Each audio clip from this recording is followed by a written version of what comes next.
Hello बच्चों, welcome to social science with Rinki. कैसे हैं आप? उम्मीद करती हूँ आप सभी अच्छे होंगे।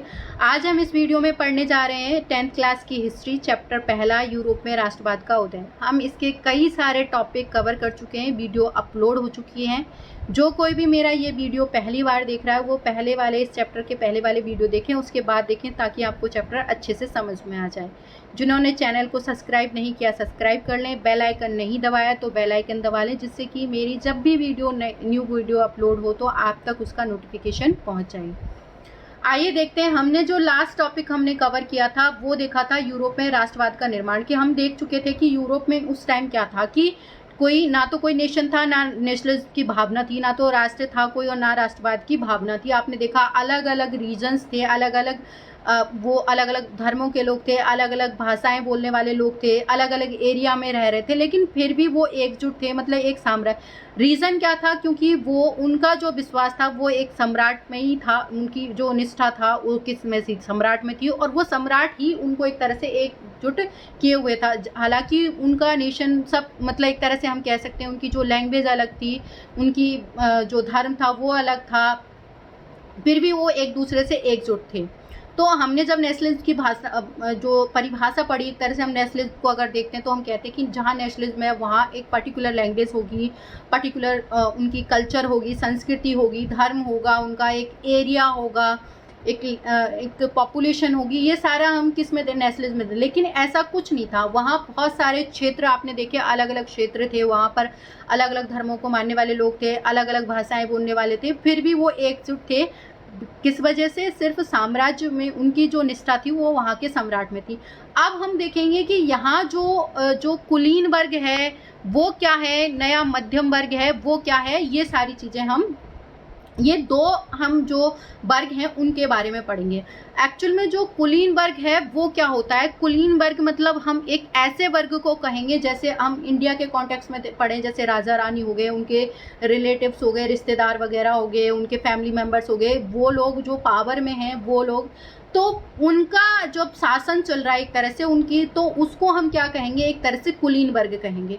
तो यहाँ पर भी आप देखोगे कि जो लोग मतलब पावर में थे, जो सत्ता में थे, वो लोग, उनसे रिलेटेड लोग थे, उनका जब शासन था वो, उसको हमने कुलीन वर्ग कहा। तो आप देखोगे कि इस टाइम क्या था, जो यूरोप में सामाजिक और राजनीतिक रूप से जो पावर थी वो किसके हाथ में थी? ये कुलीन वर्ग के हाथ में थी।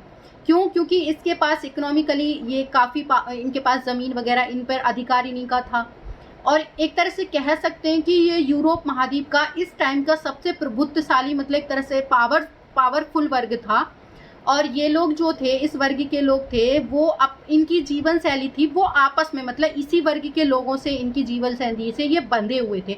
चाहे किसी भी रीजन में रह रहे, चाहे इनके जो आसपास का जो क्षेत्र है वो दूर, मतलब अलग हो, डिफरेंट हो, फिर भी इनका जो कनेक्टिविटी थी, या कह सकते हैं इनके आपस के जो ये इनसे जुड़े हुए थे, वो किससे? इनकी जीवन शैली से। अच्छा, इनकी जीवन शैली कैसी होती थी? ये लोग जो अपना जो एक तरह से गांव में इनकी अलग से इनकी प्रॉपर्टी हुआ करती थी, मतलब काफ़ी कुछ, मतलब जैसे इनके एक तरह से फार्म हाउस वगैरह, बहुत बड़े खेत वगैरह हुआ करते थे, शहरों में इनकी हवेलियां हुआ करती थी। ये जब उच्च वर्ग में, मतलब एक तरह से कह सकते हैं कुलीन वर्ग से जब बात कर रहा है तो फ्रेंच भाषा का उपयोग करेगा। इनके आपस के जो वैवाहिक संबंध है वो इन्हीं के उच्च वर्ग में ही होते थे।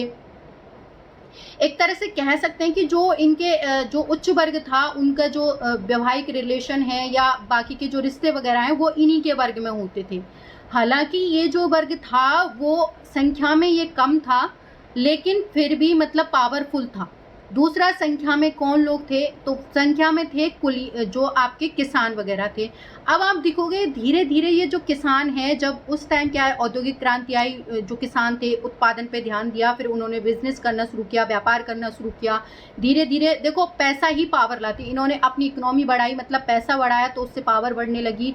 ये कुलीन वर्ग को चैलेंज करने लगे। क्यों? क्योंकि देखो यहाँ इनका जो कुलीन वर्ग का अस्तित्व, मध्यम वर्ग का जो नया मध्यम वर्ग निकल के आया, जो किसान था, उसका किस पर डिपेंड, व्यापारी वर्ग था, किस पर डिपेंड कर रहा है?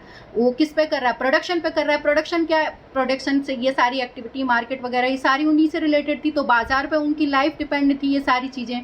तो उससे रिलेटेड जब चीज़ें होंगी, उन सब पे पावर लाने के लिए या उन पे अपना अधिकार रखने के लिए, ये वर्ग क्या है, कुलीन वर्ग की जो पावर है उसको चैलेंज करेगा। इस तरह से एक नया वर्ग निकल के आएगा जिसे हम मध्यम वर्ग कहेंगे। इसको मध्यम वर्ग इसलिए कहा क्योंकि ये वो लोग थे जो किसान नहीं थे, मतलब पहले किसान थे लेकिन बाद में इन्होंने बिजनेस करके मतलब एक तरह से व्यापारी बन गए थे, ये शहरों में रहने लगे थे, एक तरह से ऐसा वर्ग निकल के आया।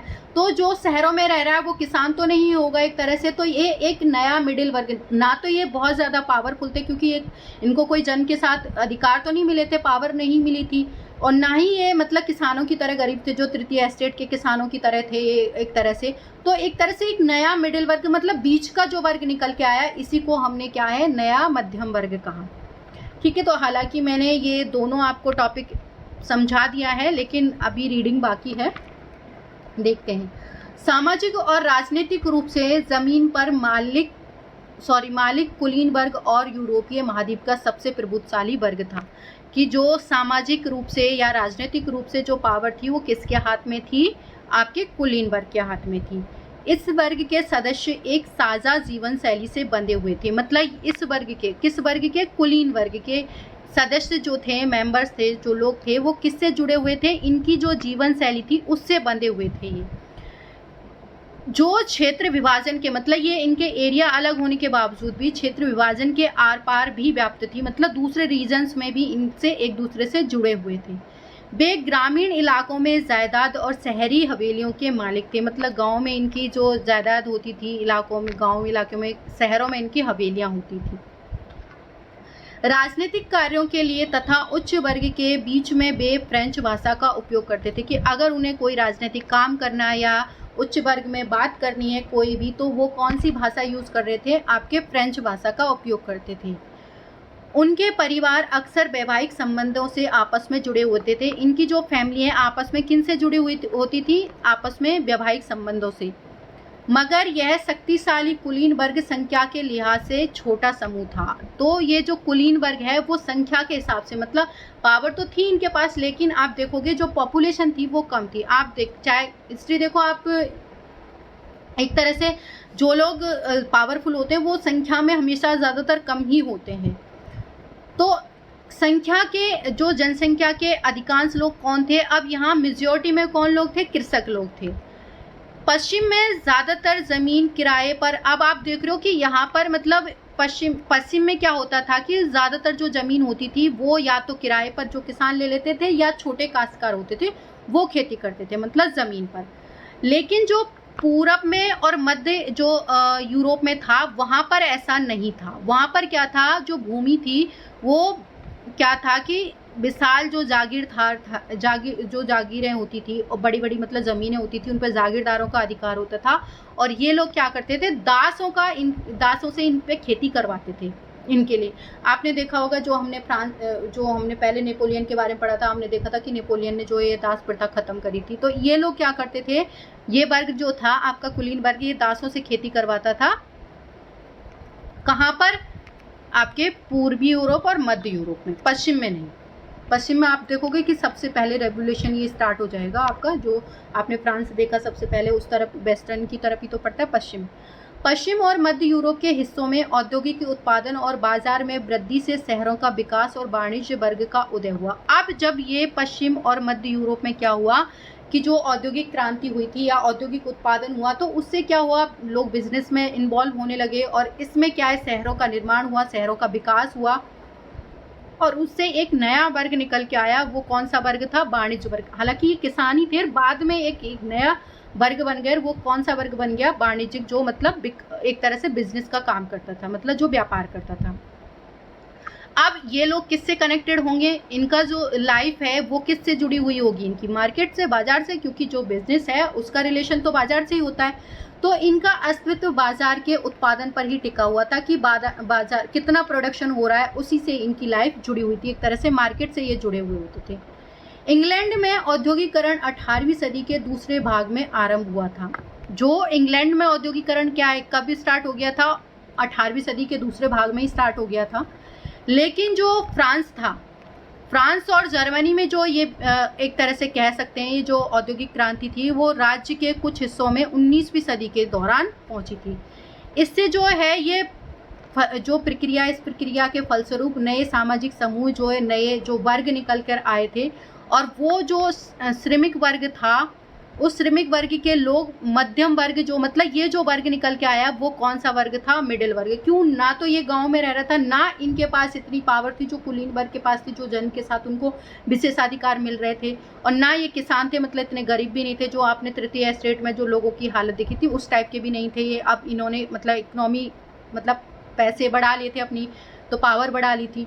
तो एक वर्ग, ऐसा वर्ग निकल कर आया था कि ये लोग जो थे मध्यम वर्ग थे, जो उद्योगपति थे इसमें, मतलब जो मतलब उद्योग वगैरह, फैक्ट्री वगैरह लगाई थी, व्यापारी थे, सेवा के क्षेत्र में भी लोग थे, जैसे आपके डॉक्टर हो गए, वकील हो गए, और भी लोग, मतलब एक तरह से प्रोफेसर्स वगैरह लोग हो गए, ये सारे इसी में आए।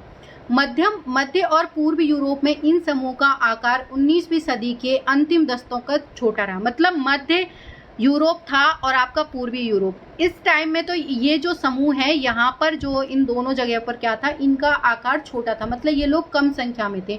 पश्चिम में वेस्ट की तरफ ये बढ़ गए थे, मतलब ये आप देखोगे शुरुआत वहाँ से स्टार्ट हो गई थी आपके फ्रांस, और ये आपके पश्चिम की तरफ ही पड़ते हैं। तो कुलीन विशेषाधिकारों की समाप्ति के बाद, कि जब कुलीनों को विशेषाधिकार की समाप्ति हो गई उसके बाद, और शिक्षित एक उदारवादी मध्यम वर्ग के बीच राष्ट्रीय एकता के विचार क्या हैं, लोकप्रिय हुए। अब आप देखोगे कि एक ये जो विशेषाधिकार कुलीन वर्ग के खत्म होंगे, जब कुलीन वर्ग की पावर खत्म होगी तभी तो ये आपका एक नया वर्ग निकल के आएगा, मिडिल वर्ग, या हम कह सकते हैं कि कुलीन वर्ग की पावर को ये खत्म करेगा और ये उभर कर एक तरह से निकल कर के आएगा आपका कौन सा वर्ग? कुलीन वर्ग।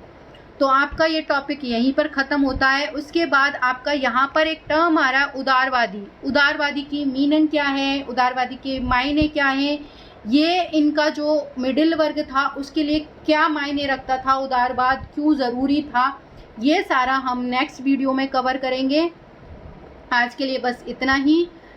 Thank you so much. जिन्होंने मेरे चैनल को सब्सक्राइब नहीं किया, सब्सक्राइब कर दें, बेल आइकन ज़रूर दबा लें, जिससे कि मेरी नेक्स्ट वीडियो जब भी अपलोड हो तो आप तक उसका नोटिफिकेशन पहुंच जाए। Thank you.